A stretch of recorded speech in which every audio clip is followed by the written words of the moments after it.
Leslie, this morning I jumped on my bike, rode to downtown, and hopped on the Caltrain. I was bright and chipper.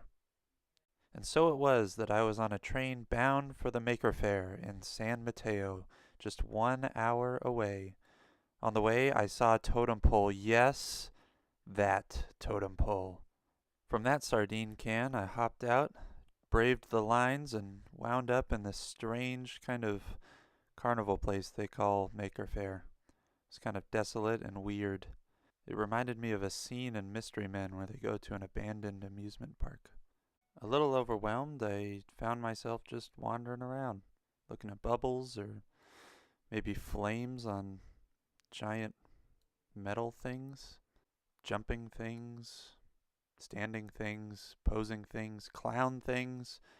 Leslie, there were many things. Like food, fried chicken and waffles, and giant vats of stew, and less normal things, like really, really high fives. Everybody hands go up, and they stay there.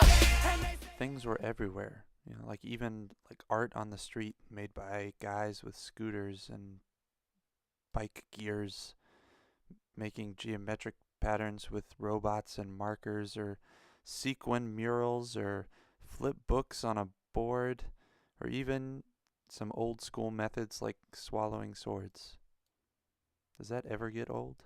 There were giant installations like the solar system, or small ones like LED felt rockets, or furniture with origami shapes, or homemade banjos, even real banjos.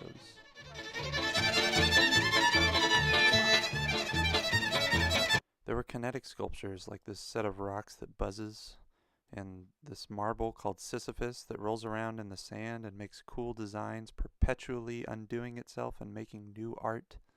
This lady made art inspired by biology, so these are all inspired by cells and their organelles. And some people just have the robots do their art for them, so hey. There were a surprising number of Rube Goldberg machines and stations to build them. Sometimes they just give you a table and say, well, here's a bunch of crap, go for it. And people went for it. It was good.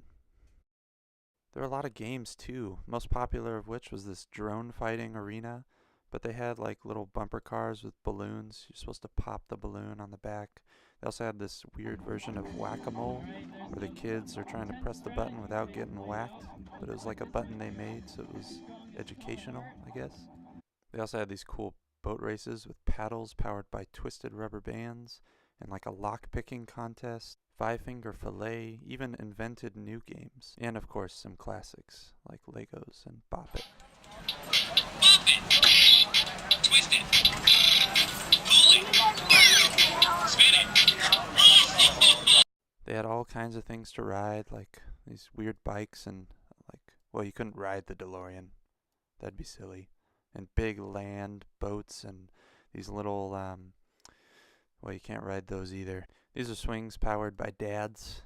They also had models of what like future transportation could look like. They had crawlers, they had steamboats with kids on it, they had giant chickens rolling around, and they had a bunch of other just random practical stuff, like these drawers that only open if you knock on it a certain way. They also had this printing station that prints you, like they're scanning this girl right now, and they're gonna print a model of her exactly. And they had, fun stuff like mechs or these little knots. They had printers that printed pancakes. They had printers that printed microorganisms. They had speakers that were made out of mason jars.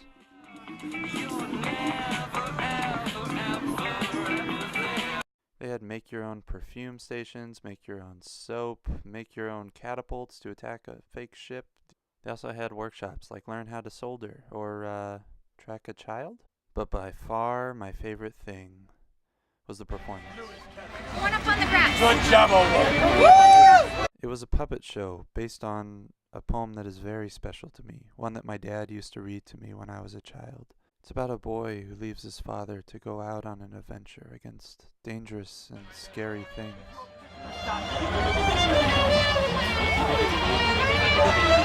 And the slimy toads did die and get lower. This whole place reminded me of my dad and the adventure I'd been on, the things he's taught me, and how much I miss him, really. So in uffish thought, I returned home to San Jose, thinking about the adventure that was and the adventure that is to come.